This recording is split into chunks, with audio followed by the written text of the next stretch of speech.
или театр среды.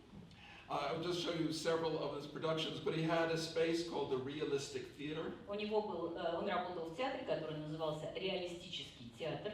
Basically a rectangular space. На самом деле это было такое квадратное пространство, прямоугольное пространство. But for each production, he totally redesigned the entire space. Но все пространство было каждый раз для каждой постановки полностью переделано, перепроектировано. So in this production of The Mother, there is a central arena stage, but also platforms surrounding the audience.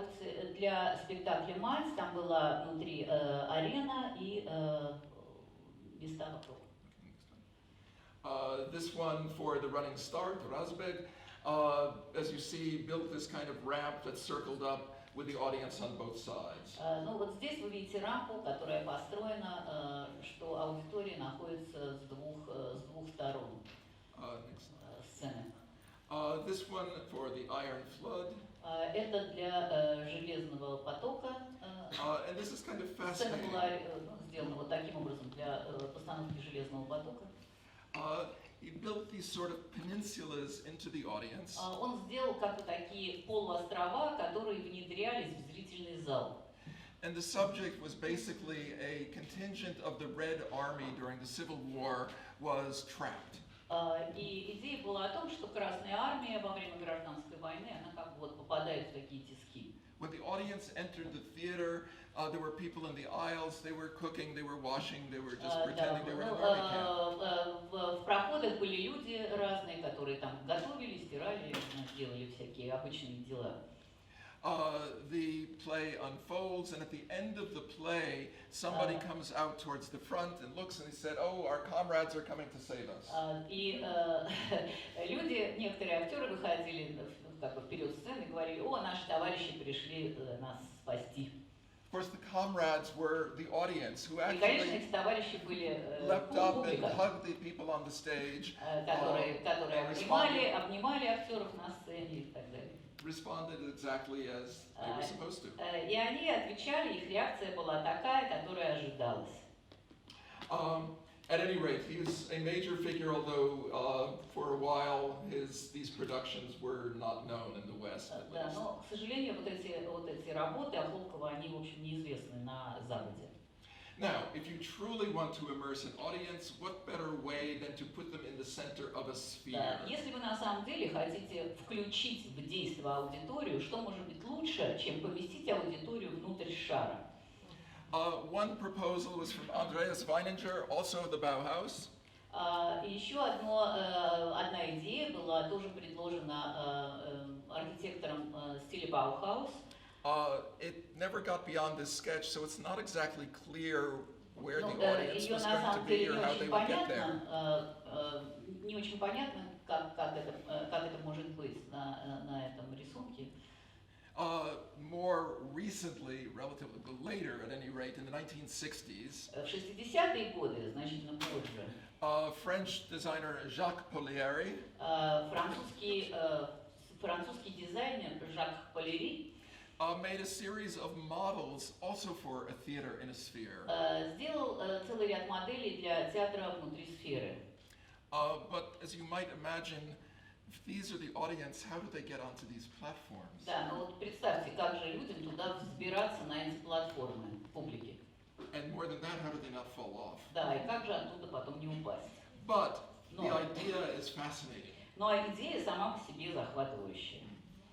I should say that while theaters like this were never built for traditional performances, Но театры такого типа никогда не были построены для традиционных представлений. variations of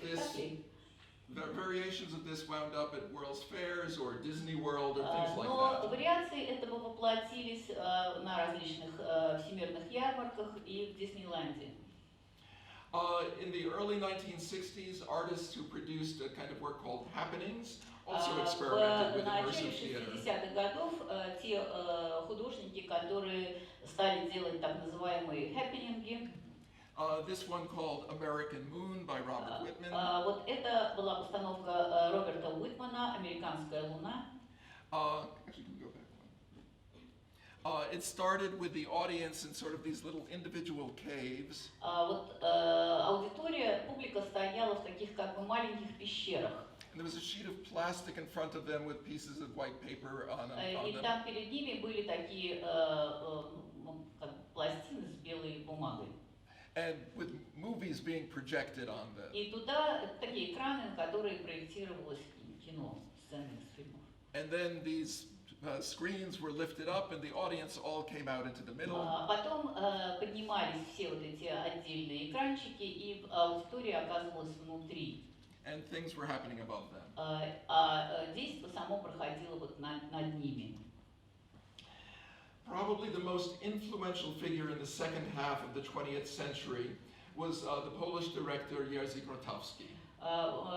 Возможно, самой влиятельной фигурой во второй половине XX века стал польский режиссер Jerzy Grotowski.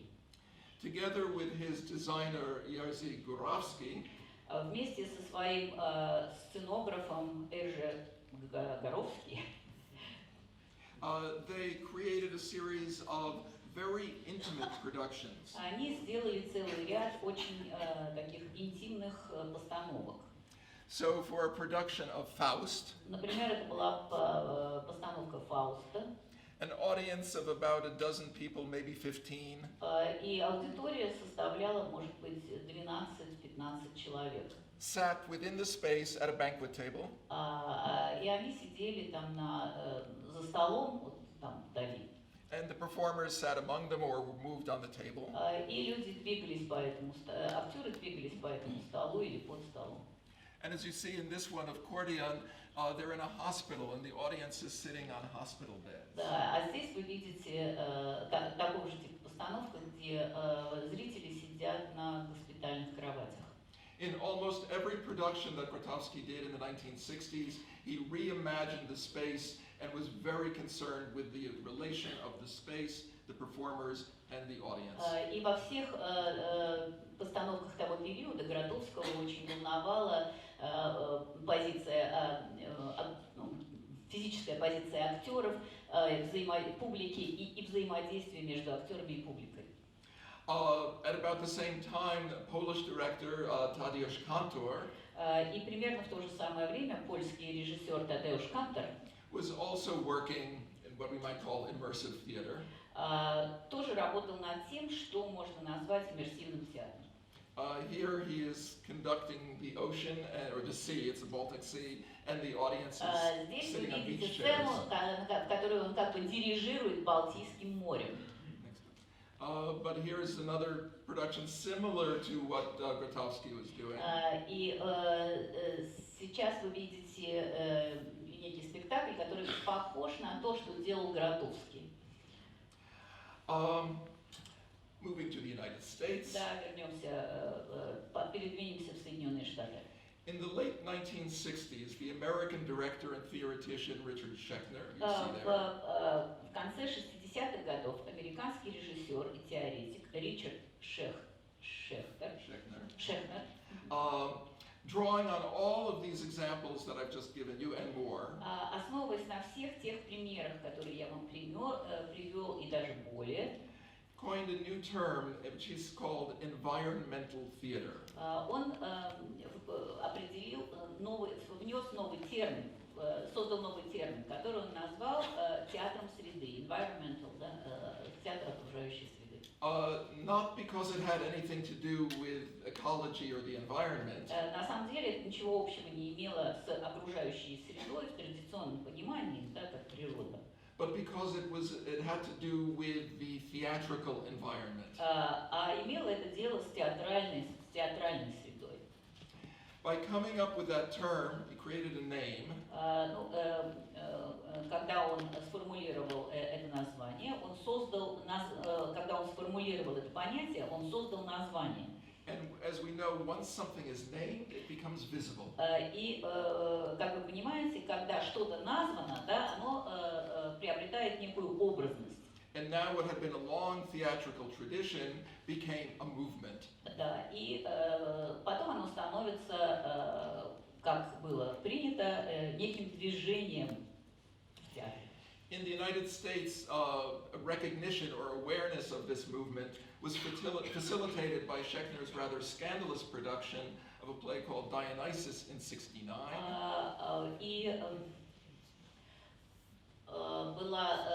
Шефнер сделал такую скандальную постановку, которая называлась «Дионисий» в 69 году.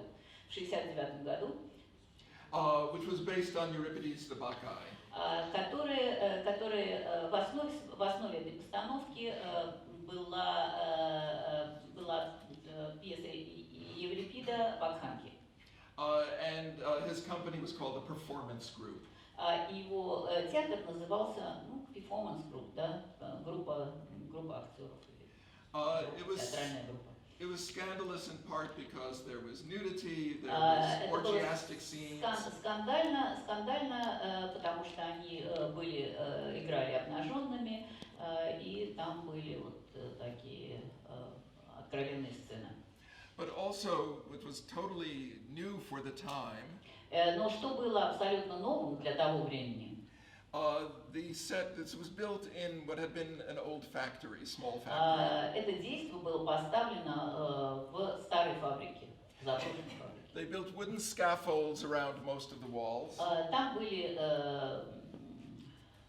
леса, вдоль большинства стен стояли леса. The audience sat on the scaffolds. И публика сидела на этих лесах. But at times the actors would move up there with the audience. Но иногда и актеры поднимались туда вместе с публикой. And if you happen to be sitting where the actor needed to be, you would say, "Oh, excuse me, could you move out of the way?" Да, и иногда их просили там отодвинуться, потому что они были на пути актеров. And then go back. Потом актеры возвращались, или они тоже на свои места. So this is a quote from Schechner. Вот я хочу процитировать Шехнера. He said, "I call the theater environmental theater." Он сказал, что я называю этот театр театром среды. Because its first scenic principle is to create and use whole spaces. Потому что основной принцип этого театра — создание нового пространства. Literally spheres of spaces. То есть, говоря буквально, создание сфер пространства. Сфер пространства. Which contain or envelop or reach out into all areas where the audience is. Это пространство, которое проникает, включает в себя, охватывает все участки, все места, где находится публика. Or where the performers move. Или те места, куда двигаются актеры, куда направляются актеры. All the spaces in the theater are actively involved in all aspects of the performance. Все места или каждая часть театрального пространства активно вовлечена в действие спектакля. In an essay entitled "6 Axioms for Environmental Theater", в своем эссе, которое он назвал «6 аксиом театра среды», he stated it more concisely. Он сформулировал это еще более точно. All the space is used for performance, all the space is used for audience.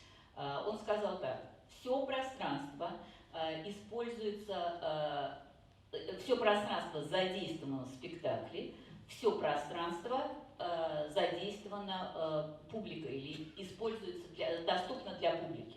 At the end of the performance, the audience was led out into the street. В конце действия, по окончании спектакля людей выпускали на улицу. Through the first half of the 1970s, Schechner and his group staged several environmental productions. В первой половине 70-х годов Шехнер и его группа поставили несколько постановок в стиле театра среды. I'll just go through a couple. So this is Я сейчас пройду через, покажу вам несколько. Production of Mother Courage by Brecht. Вот это спектакль.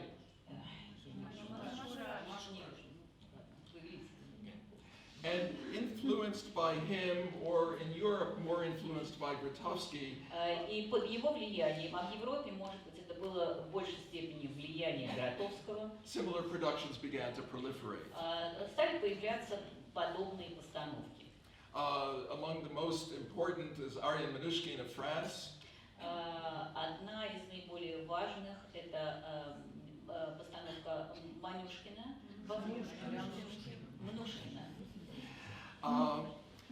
This and they worked in an abandoned munitions factory. Это было сделано на заброшенной муниципальной фабрике. And here you see a production entitled 1789, the start of the French Revolution. И вы видите название этого спектакля, там вот, не вижу, посвящение французской революции. And it was done in 1970. И было это в 70-м году. The Italian director Luca Ronconi Итальянский режиссер Лука Ранкони also staged several such productions, the most notable of which was Orlando Furioso.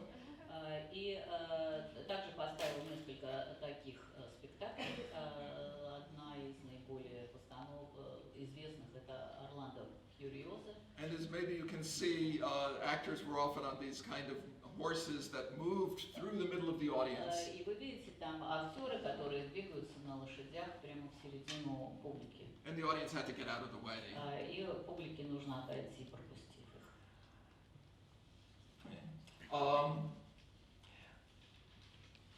Actually, I think I'm going to. Well, okay. So interestingly, after this kind of avant-garde start, environmental theater moved into the popular realm. Интересно, что после вот такого авангардного начала театр среды как бы склонился к популярному направлению. I'll try to go through quickly. Very early one from 1981 is Tamara. Я хочу вам показать привести пример одной из ранних таких постановок, которая называлась «Тамара». It was first done in Toronto. И впервые ее поставили в Торонто. It was nominally, basically it was a melodrama about the Italian poet Gabriele D'Annunzio. Это была по сути своей мелодрама итальянского поэта Габриэла D'Annunzio. And his relation with the artist Tamara. И его отношениях с художницей Тамарой. As written, there were 10 intersecting stories. Там было написано 10 таких пересекающихся историй, centered around the various characters. Которые каждая история группировалась вокруг определенных персонажей. And the audience was free to follow any of the characters as they moved through the house from scene to scene. И публика могла передвигаться из комнаты в комнату, следя за развитием тех или иных характеров ситуаций. And while the audience was aware of other scenes happening in other rooms, И когда люди понимали, что в других комнатах также происходят they некие could never действия, experience the entire thing themselves. Они полностью никак не могли увидеть весь спектакль. The play was intended to be a comment on fascism. И эта пьеса, как бы задумка этой пьесы была направлена против фашизма. And the creators of the play thought that by allowing the audience to choose for themselves, it was democratic. И те люди, которые ее ставили, они думали о том, то есть идея была такая, что их демократическая идея, что публика имеет свободу в наблюдении вот за тем, что происходит. But as at least one critic noted, actually a few critics noted, because of the conventions of this performance, the audience was actually controlled. Но, как заметили несколько критиков, на самом деле, из-за того, как была поставлена эта пьеса, да, аудитория была под контролем все время. But it went on from its initial production in Toronto to productions in Los Angeles and Mexico City. И когда этот спектакль двинулся из Торонто в Лос-Анджелес, а потом в Мексико-Сити. And finally into New York City in the very massive armory. И потом он переехал в город Нью-Йорк в огромный такой бывший оружейный склад. вклад. with a budget at the time which was an astounding of over $1 million. Бюджет этой постановки в то время был невероятным, это был примерно $1 миллион. And the production ran for 5 years in New York and was very popular. И этот спектакль шел 5 лет в Нью-Йорке и был очень популярным. In some ways, it was a kind of a proto-version, an initial version of Sleep No More, but 30 years earlier. Но в каком-то смысле это была вариация на тему «Сна больше нет», но сделанная 30 годами раньше. A few years later, it seemed like any idea of doing something serious went out the window in favor of pure entertainment. И несколько лет спустя, в общем, все это склонилось к чистому развлечению. With a production called Tony and Tina's Wedding. И воплотилось в спектакле, который назывался «Свадьба Тины и Тони». This was sort of a parody of an Italian-American wedding. Это была пародия на итальяно-американскую свадьбу. Where initially the audience were guests at the marriage ceremony and then they went to the reception. И публика была гостями на свадебной церемонии, которая потом переходила в прием. And at the reception they could dance with the actors and interact with them. И на этом приеме они могли танцевать, публика могла, гости могли танцевать с актерами и общаться с ними. It ultimately became the longest running play, as opposed to musical, off Broadway. И исторически она стала самым долго идущим проектом вне Бродвея. And it's ultimately been done in more than 200 productions around the world. И более 200 постановок было сделано по всему миру в разных странах. And this in particular paved the way for more popular commercial immersive productions. И это послужило вдохновением для еще для большего количества иммерсивных популярных спектаклей. Including The Donkey Show, based on Midsummer Night's Dream. Включая Donkey Show. Дон Кихота. No, Donkey like Прошу прощения. Включая ослиное шоу. Produced by an Argentinian group, and it was called Fuerza Bruta. Вот здесь вы видите аргентинскую группу. And more elaborate, Natasha, Pierre, and the Great Comet of И 1812. более сложную постановку Наташа, Пьер и война 12-го года, Which amazingly is based on a chapter from Tolstoy's War and Peace. которая, ко всеобщему удивлению, базировалась на главе из «Войны и мира». It's supposed to be set in a Russian restaurant. Она должна была происходить в русском ресторане, The spectators can buy vodka. и зрители могли купить и выпить And the водочки. performers moved on the tables and in and around the tables. И актеры двигались на столах и между столами. It was so successful, it had a larger production. И эта постановка была очень успешной и переросла в большую постановку. And it ultimately moved to Broadway. И постепенно передвинулась на Бродвей.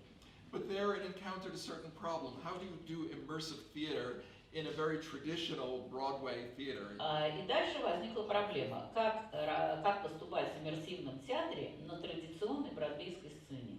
So they had some audience sitting on the stage around some cafe tables. Тогда они посадили некоторых зрителей на сцену за столики. And ramps going into the audience. И рампа как бы спускалась в зрительный зал. And periodically this very energetic cast would run into the audience, run around and go back up on the И stage. периодически актеры забегали в зал зрительный, пробегали по залу и возвращались на сцену. It became a kind of, let's say, a copy of immersive theater, but it wasn't really immersive. Это стало как бы копией иммерсивного театра, но по сути это не было иммерсивным театром. Going back to a little bit more theoretical. Да, немножко вернемся к теории.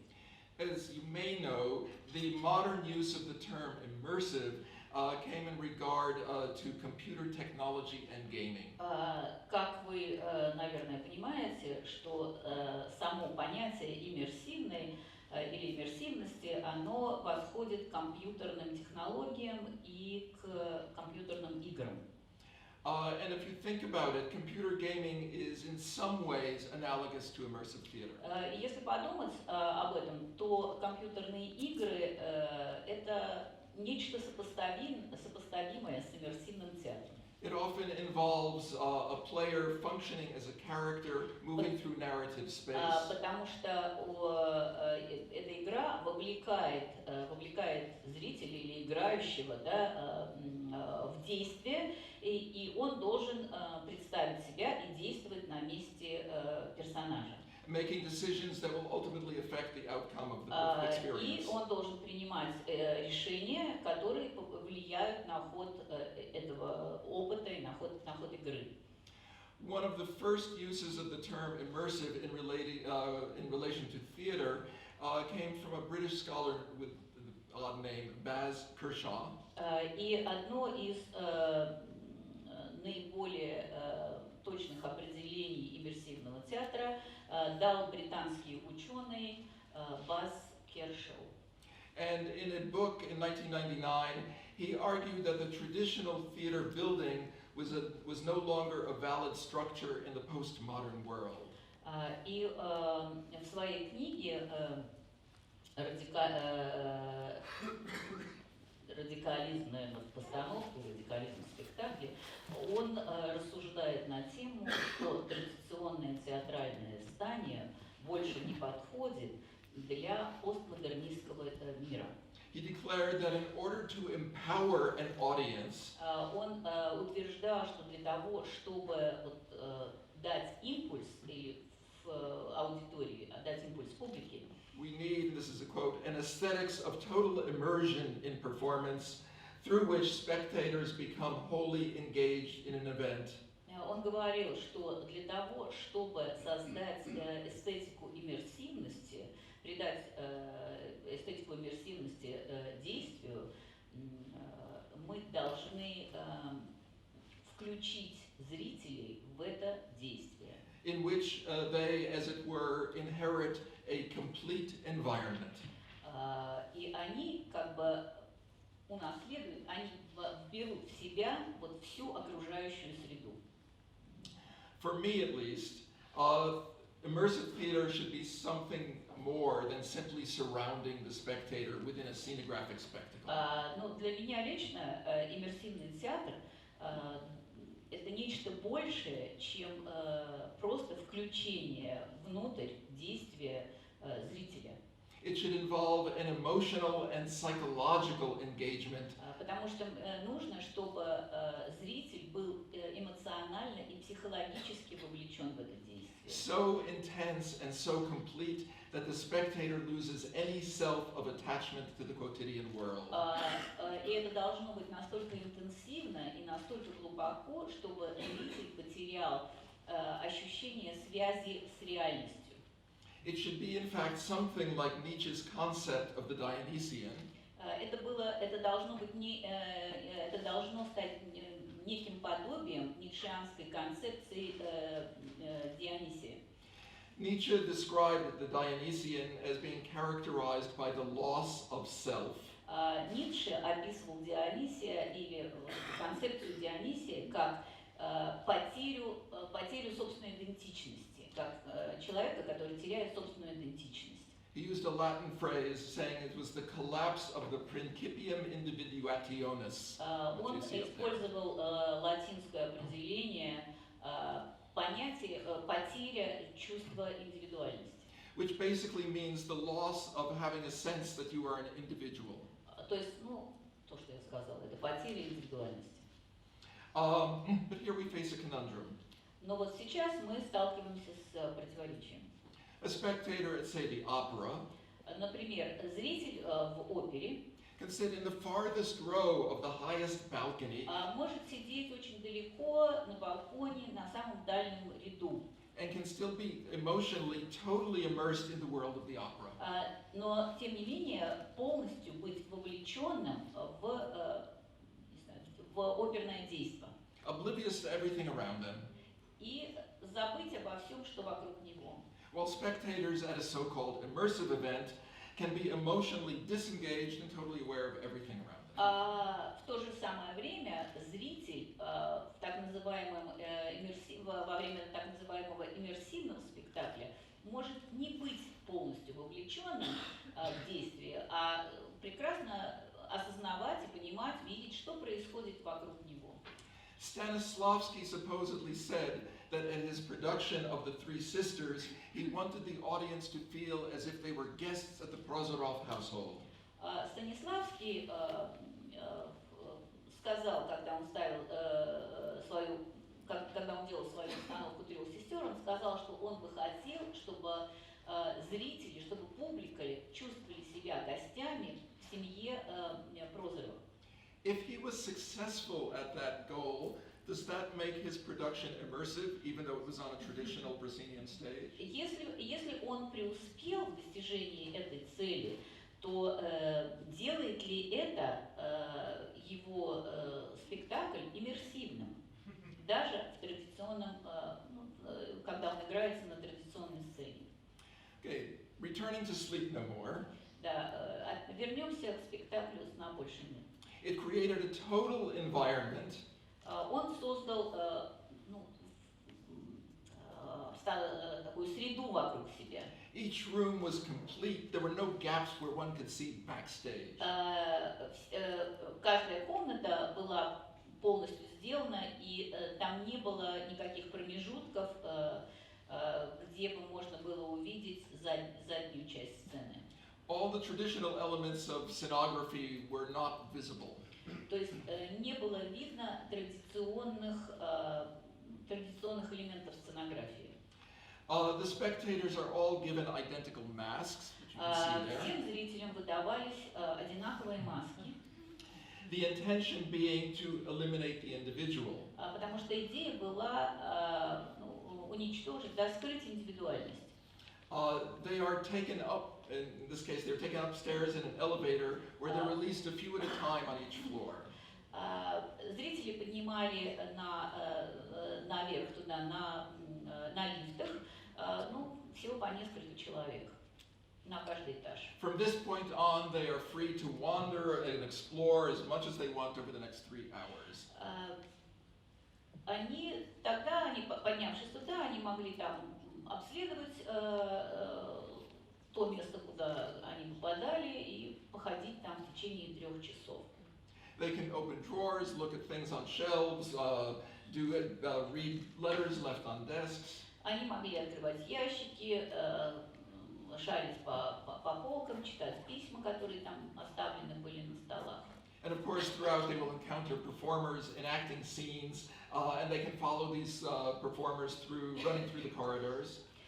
И, наконец, они видели актеров, которые играли какие-то сцены, и могли следовать за этими персонажами по коридорам. And even interact privately and intimately with some of the actor characters.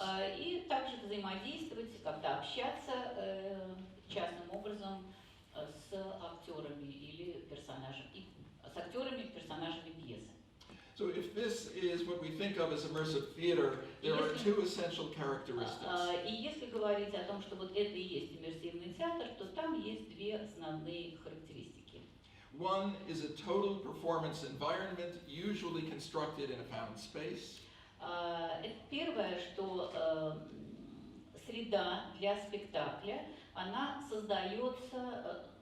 специально создается для этого спектакля. What one scholar called an event bubble. Один из ученых назвал это как бы шар, в котором создается действие. And it completely envelops the spectator. There is no separate space from which to observe. В которое зритель полностью погружен, и там нету пространства между зрителем и действием. The second element includes varying degrees of audience participation. Второй элемент – это включение каких-то действий публики. This always entails moving through the environment. Это всегда включает в собой какое-то движение через внутри действия спектакля, да, проход. Either wandering about on one's own or on a predetermined, carefully monitored route. И люди могут либо болтаться там сами по себе, либо их аккуратненько проводят по какому-то маршруту. It may also carry the possibility of physical contact or interaction with performers. И они также могут иметь физический контакт с актерами в течение спектакля. Or being assigned certain tasks or roles. Но иногда им даже адресуются какие-то задания или какие-то роли. Food and drink are often involved. Очень часто предлагаются какие-то напитки, еда. This combination of elements therefore engages all the senses. Для того, чтобы задействовать все возможные человеческие чувства. So I've come up with a simple generic definition of immersive theater. И я сделал следующее простое определение иммерсивного театра. As you see up there, a participatory performance event within an all-encompassing absorptive environment that engages all the senses. And I think that's an accurate translation, I hope so. Простите, у меня это нет. So, when Baz Kershaw rejected the conventional theater building, he was essentially rejecting the seated spectator. Когда Баз Кершоу отказался от традиционного театрального здания, он отказался от сидящего зрителя, который был по определению пассивен. Because a seated spectator is essentially passive. Да, потому что он по определению, по сути своей, пассивен, сидящий зритель. So this evokes something called the paradox of the spectator, described by the French philosopher Jacques Rancière. И Жак Рансьер, французский философ,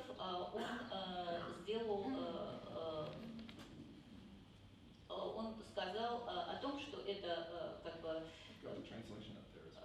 обращается к парадоксу зрителя. He acknowledges that a theater requires a spectator.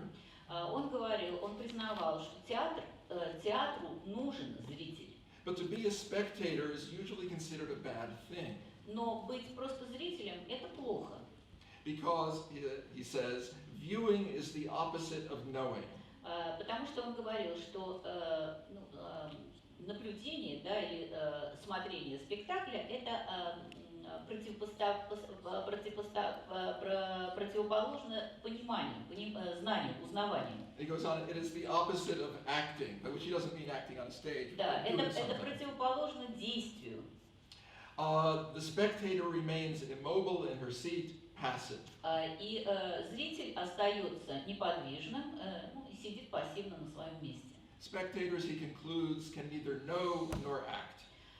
Зритель, он делает такое заключение, не может ни знать, ни действовать. The solution to this paradox might be participatory theater in which the audience does appear to act. Решением этого парадокса может быть театр соучастия, в котором зритель действует. But participation, as I've said, is often illusory or circumscribed. Но, как я уже сказал, это участие, оно иллюзорно или возможно только при некоторых обстоятельствах. In a New York production from 2012 called Then She Fell, В театральной постановке в Нью-Йорке в 2012 году, которая называется «И она упала», the audience is limited to 15 people аудитория была ограничена 15 зрителями, who interact with characters from Alice in Wonderland. Которые взаимодействовали с героями из «Алисы в стране чудес». They are taken on a journey through fully designed rooms. Их проводили через комнаты, которые были декорированы специальным образом. But their movement and interaction with the performers is rigidly controlled. И их движение по этому пространству было очень жестко было под жестким контролем. This control goes as far back as Tamara, that show that I talked about earlier. Это был такой же контроль, как и в спектакле «Тамара» 1981 года, о котором я говорил ранее. And while Sleep No More might give you the illusion of choice, И в то время как «Сна больше нет» давала вам хотя бы иллюзию выбора, yet there are discrete stagehands who monitor the audience and enforce the rules. Несмотря на то, что там были дискретные сцены и, в общем, аудиторию, так сказать, вели. There is a scholar who wrote about the play who said that the audience is constructed ultimately as watchers, as voyeurs, not agents. И один из критиков сказал, что зрители, они как бы вот вынуждены они поставлены в такие условия, что они должны быть наблюдателями, да, воеристами, а не агентами действия. I'm going to skip a little bit, but the founder of Punch Drunk, Felix Barrett, said that he gives the audience freedom of choice. Основатель панч-дранка говорил, что это дает аудитории выбор. But in an interview, he also said that he manipulates the audience, and in fact, they don't have much choice. Но на самом деле в своем интервью он сказал, что он манипулирует зрителями, и по сути-то у них нет никакого выбора, или очень маленький выбор. Now we have to acknowledge that from a purely practical standpoint, there have to be some controls upon the audience. И мы, конечно, нам следует признать, что с практической точки зрения всегда должен быть некий контроль. Audience members who are encouraged to participate do not know the rules, they don't know the script. Потому что те люди, которые принимают в этом участие, зрители, они могут не знать содержания, или обычно не знают содержания спектакля. And they can easily misread cues or actions from the actors. И они могут неправильно интерпретировать действия или задачи, которые стоят перед актерами. In Dionysus in 69, for instance, Например, в Дионисии в 69 году the audience was encouraged to dance with the performers in a kind of an orgy scene at one point. И аудитория, публика была, так сказать, публике было позволено танцевать в оргиях вместе с актерами. But this led some in the audience, men we should note, Да, но во время этого действия один из мужчин, один из публики, один человек из публики, led them to believe they had license to touch and fondle the female actors. И да, он счел, что он может трогать как угодно актрис, женщин. The actors had to learn how to establish boundaries. И актерам стало понятно, что им нужно узнать, как установить вот эту границу допустимого. At times it could have a funny turn. И иногда это даже было, в общем, достаточно забавно. There was one performance at which a bunch of college students who had previously seen the production На одном из спектаклей целая группа студентов, которая до этого видела этот спектакль, kidnapped the actor playing Pentheus and dragged him out of the theater. Просто утащила одного из актеров, который играл царя Пенфея, и утащила его из театра. То есть, и это, конечно, полностью разрушило ход спектакля. But more violently and more disturbingly, еще более жестоко и, разрушающе. During a performance of Paradise Now by the Living Theatre in 1969, во время действия спектакля «Рай сейчас» в живом театре в 1969 году, in a scene where there was the interaction of audience and performers, в той сцене, где было позволено взаимодействие актеров и зрителей, one of the leaders of the Living Theatre, Judith Malina, was carried off stage and raped. Одна из главных действующих лиц, актриса по имени Джудит Малина, ее стащили, куда-то затащили и просто изнасиловали.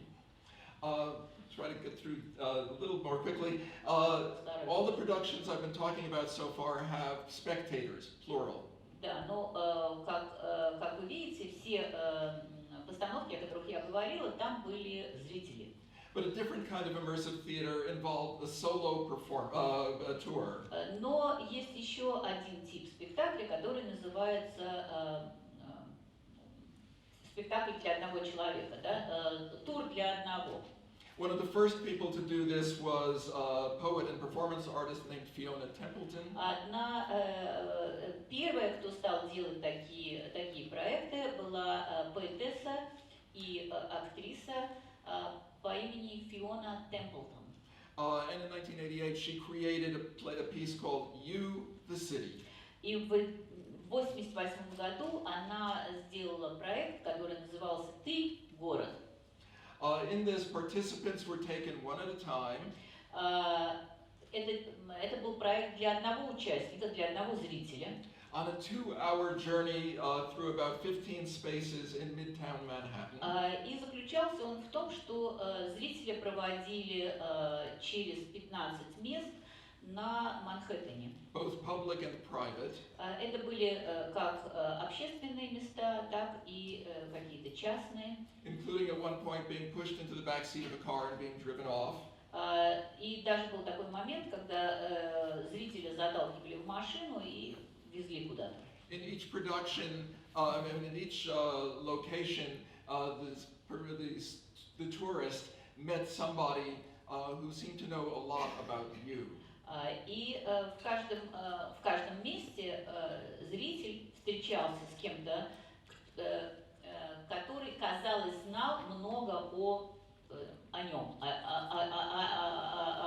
зрителе. And as in so many such performances, it became impossible to know what you were seeing, whether that was a performance or just part of city life. И очень часто было непонятно, невозможно было разграничить то, с чем встречался зритель, это постановочная акция или это часть жизни города. A somewhat similar production called The Angel Project was created by the British director Deborah Warner. Дебора Уорнер создала подобный проект, который назывался Angels. What? Ангельский проект. Angel Project. Here, participants were essentially on their own, following an itinerary laid out in a guidebook. В котором зрители были сами по себе, и им даны были указания о том, что они должны действовать. That took them to 9 installations around the city. И они должны были посетить 9 инсталляций, которые были разбросаны по городу. In some rooms, the tourist would encounter angels. Да, иногда в каких-то комнатах эти туристы встречали ангелов. Or sometimes just an interesting installation. Или просто видели интересную инсталляцию. Here too, everybody who participated commented on how it transformed their view of the city. И каждый из зрителей потом делал комментарии, насколько участие в этом спектакле или в этом действии изменило их точку зрения на город. Basically, it's a mobile black box inside. Он представлял собой черный ящик, который двигался, Designed for one performer and one spectator. который был сконструирован для одного актера и для одного зрителя. The spectator comes in and sits down. Зритель заходил внутрь, садился. Partition goes up. И тогда там была шторка, которая поднималась. And facing you is a performer. И он видел актера, Who performs for you. который делал спектакль, да, или который делал что-то для этого зрителя. And one of the last things I'm going to show you is И одна из последних вещей, которые я бы хотел вам показать, a much more ambitious version of the tour as immersion. и значительно более амбициозная вещь, такой вот экскурсии иммерсивной. It's called Hopscotch, a mobile opera for 24 cars. И называется она Hopscotch, мобильная опера для 24 машин. And it was done by the Los Angeles-based opera company, an avant-garde opera company called The Industry. И была она поставлена авангардной оперной труппой, которая называлась «Индустрия». Individual members of the audience were seated separately in 24 cars. Зрители, отдельные зрители, размещались в 24 машинах. Before we go to the next slide, Прежде чем мы перейдем к we don't другому really have слайду. time, but I've put their website up there. And if you, Там, видите, я указал некий веб-сайт. and if you go to that, you can see scenes from this opera, which are Да, quite и если wonderful. вы обратитесь к этому сайту, то вы можете посмотреть сцены из этой оперы. So in each of these cars, basically limousines, there might be a mix of singers, actors, and В musicians. каждой из машин была были смешанные пассажиры. Это были певцы, актеры и музыканты и публика. 128 performers in all. Всего в этой постановке было задействовано 128 актеров. They then drove through Los Angeles for 90 minutes. И 90 минут, прошу прощения, они ехали через Лос-Анджелес, проезжали через Лос-Анджелес.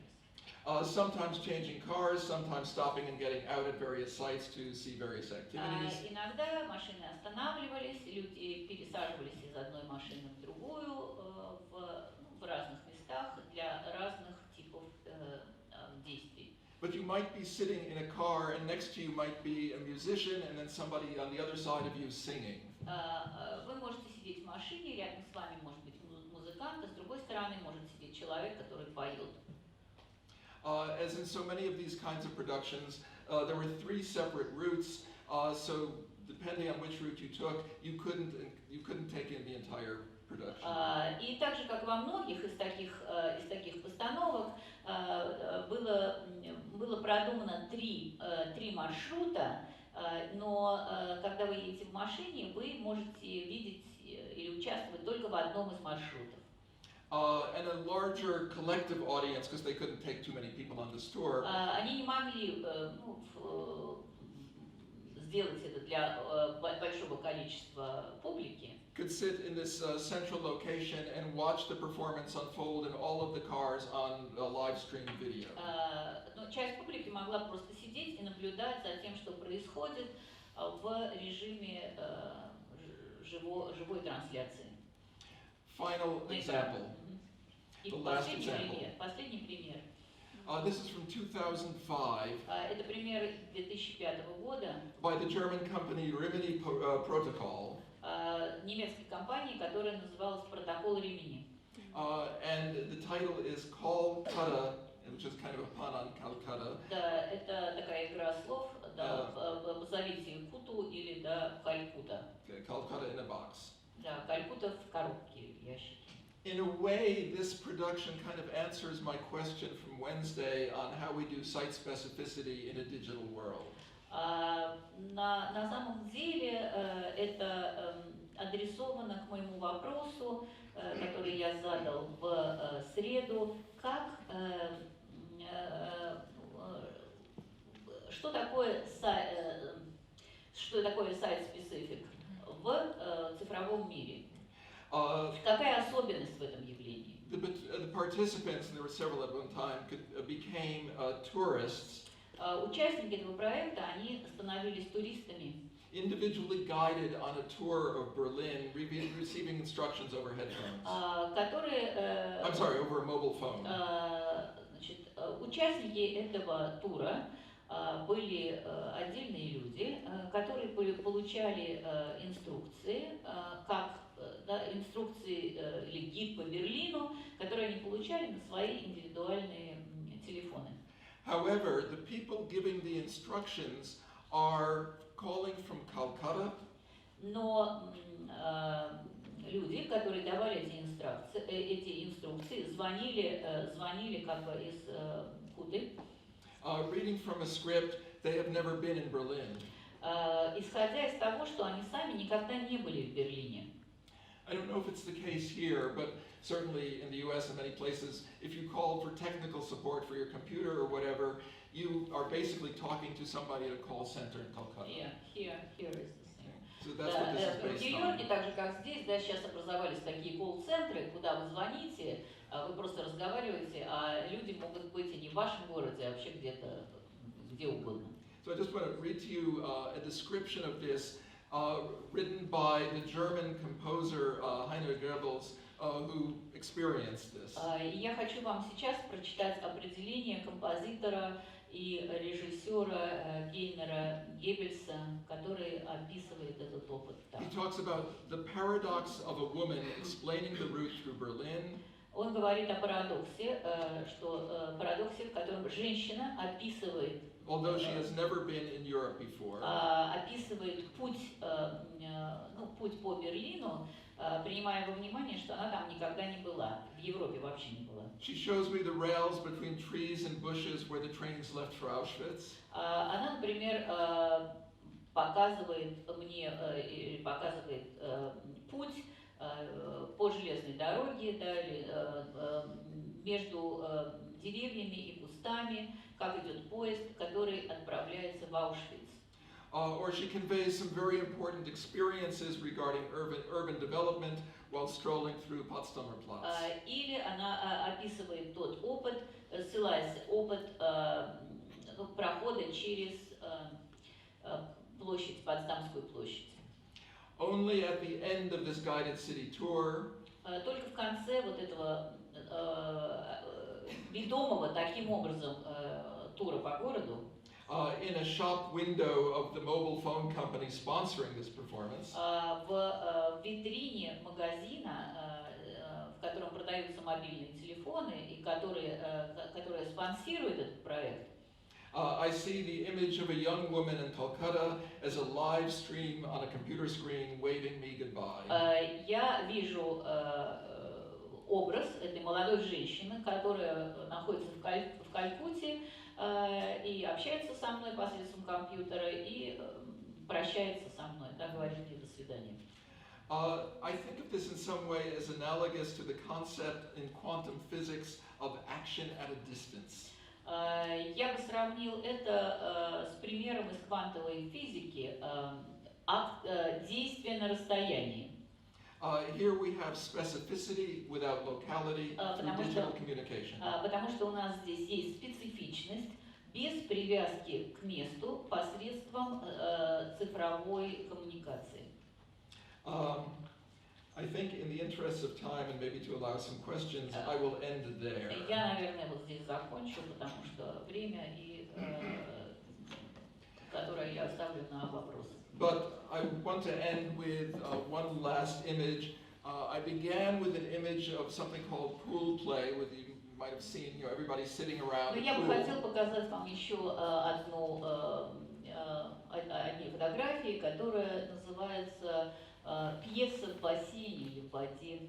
Kind of immersive experience. Это другой тип иммерсивного опыта. There's nobody really acting. Потому что там, на самом деле, никто не играет, там нет актеров. The actors are the people in the call center. Да, актерами являются люди в колл-центре. In this case, they're reading a script about a tour in Berlin. И в данном случае они читают как бы сценарий тура по Берлину.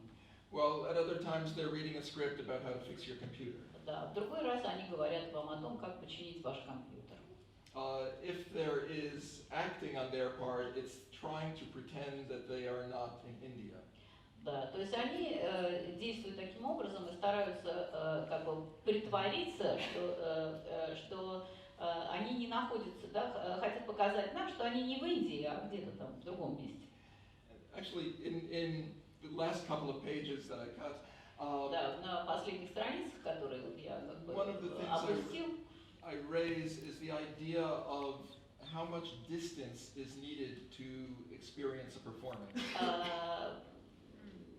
Обсуждается идея, какое расстояние нам нужно, чтобы почувствовать вот на собственном опыте.